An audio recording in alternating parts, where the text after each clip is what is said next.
राधे राधे भक्तों, आज हम आपको वैशाख महात्म के 24वें और 25वें अध्याय की कथा सुना रहे हैं। पिछले अध्याय में हमने आपको बताया था कि एक शंख नामक ब्राह्मण व्याध से कह रहा था किस प्रकार से भगवान विष्णु ने शरीर में प्राण को ही सर्वश्रेष्ठ घोषित किया था। यदि आपने पिछले अध्यायों की कथा अभी तक नहीं सुनी है तो इस चैनल को लाइक और सब्सक्राइब कर लीजिए। इससे आपको पूरे वैशाख महात्म और एकादशी की कथाएं उपलब्ध हो जाएंगी।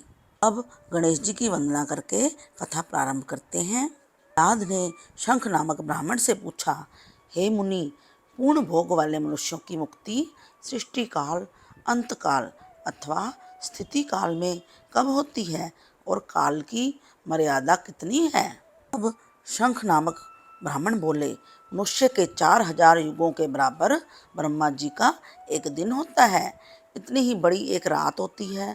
दोनों को मिलाकर ब्रह्मा का एक अहोरात्र होता है। 15 अहोरात्र का एक पक्ष और 2 पक्षों का एक मास होता है।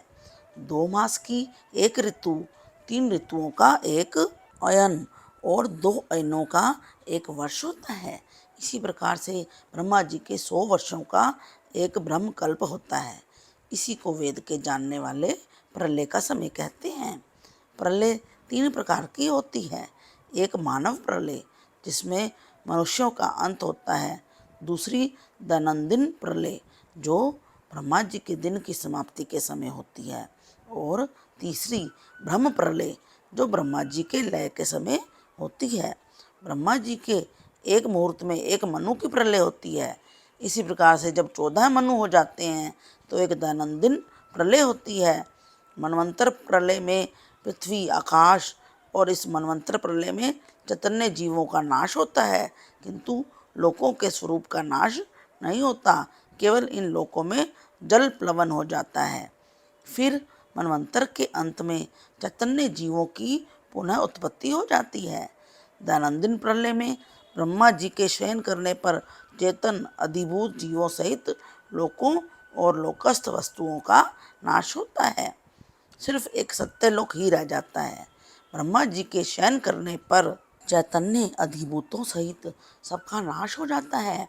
कोई तत्व अभिमानी देवता और मुनि बचे रहते हैं तथा सत्यलोक का सेवन करने वाले भी रह जाते हैं, जो कल्प के अंत तक सोते रहते हैं।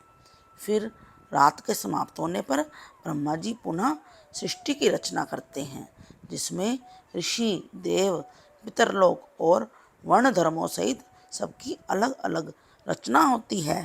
भगवान विष्णु नियम पूर्वक 10 अवतार धारण करते हैं और अन्य अन्य देवता ऋषि कल्प के पश्चात ब्रह्मा जी के द्वारा फिर सो जाते हैं। जो ब्रह्मा जी के साथ ही मुक्ति पाने वाले होते हैं वे सब ब्रह्मलोक में ही रहते हैं, और जो सिद्धि प्राप्त राजा होते हैं, साधु तथा सिद्ध ब्रह्मलोक के वासी होते हैं, वे सत्यलोक में ही रहते हैं, यहाँ नहीं आते।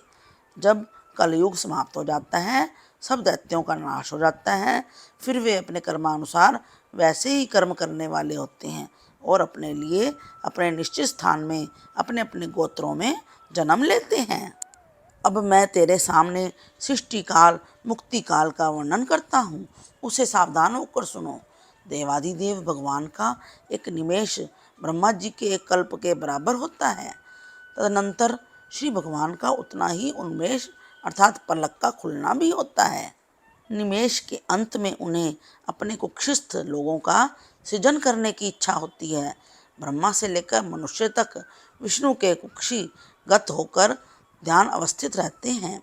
उन्मेष के प्रथम भाग में चतुर्व्यूहात्मक विभूषांग होकर व्यूह में स्थित ब्रह्मा जी को सायुज्य मुक्ति देने के पश्चात महात्माओं को तत्व ज्ञान रूपी सायुज्य मुक्ति देते हैं। किसी को सामीप्य मुक्ति देते हैं, अन्य मनुष्यों को साखोक्य मुक्ति देकर अनिरुद्ध रूप से संपूर्ण स्थित लोकों का अवलोकन करते हैं। प्रद्युम्न से सृष्टि के रचने का विचार करके माया, जया, कृति और शांति आदि शक्ति से युक्त होकर महाविष्णु भगवान भिन्न कर्म और आशय वाले लोक की रचना करते हुए स्वयं पूर्व काल में नेत्र खोलते हैं।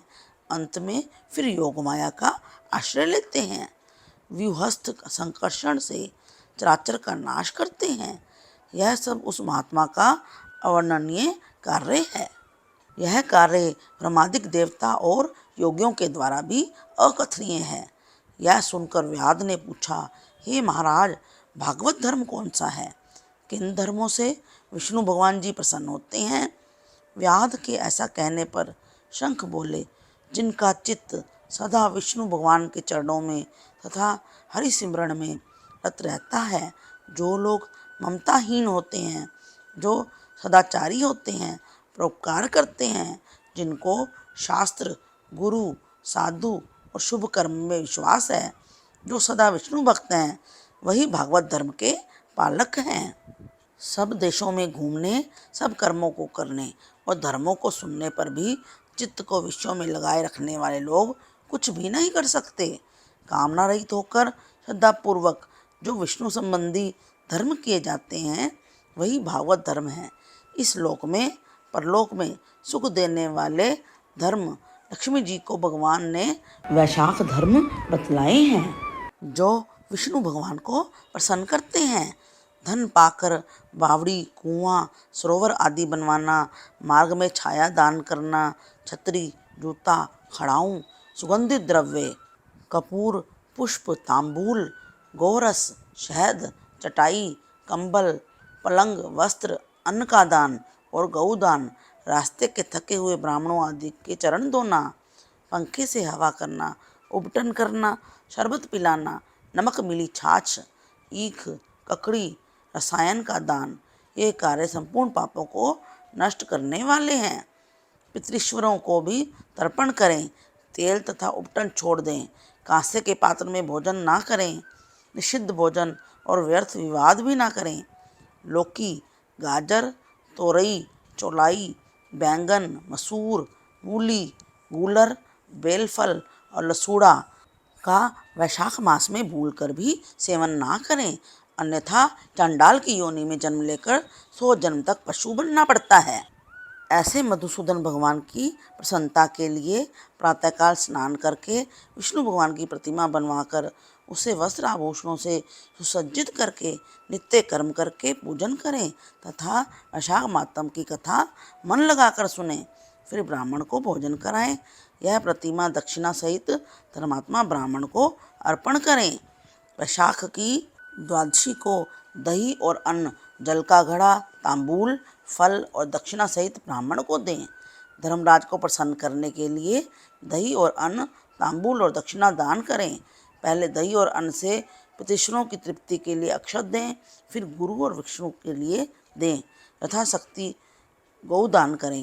वैकुंठ प्राप्ति के निमित्त विष्णु भगवान से प्रार्थना करें। ऐसा करने वाला सब पापों से छूटकर अपने 100 कुलों का उद्धार करके सूर्य मंडल का भेद करके विष्णु के परम धाम को जाता है। जब श्रुतिदेव वैशाख मास के कर्मों की कथा कह रहे थे, तब सबके सब देखते हुए वह पंचशाखी वृक्ष पृथ्वी पर गिर पड़ा और उसके कोटर से एक बड़ा ही भयंकर सांप निकला, जो तत्काल पाप रूपी देह को त्याग कर हाथ जोड़कर सिर झुकाकर वहीं बैठ गया। तब शंख ऋषि और व्याध उसको इस प्रकार से देखकर बड़े विस्मित हुए। पूछने लगे कि तुम कौन हो, किस पाप से तुम सर्प योनि को प्राप्त हुए थे, अब किस शुभ कर्म से तुम्हारी बुद्धि शुद्ध हुई और तुम अकस्मात तुम्हारी मुक्ति हो गई। तब उस सर्प ने क्या कहा, यह जानेंगे अगले अध्याय में। Please like, share and subscribe.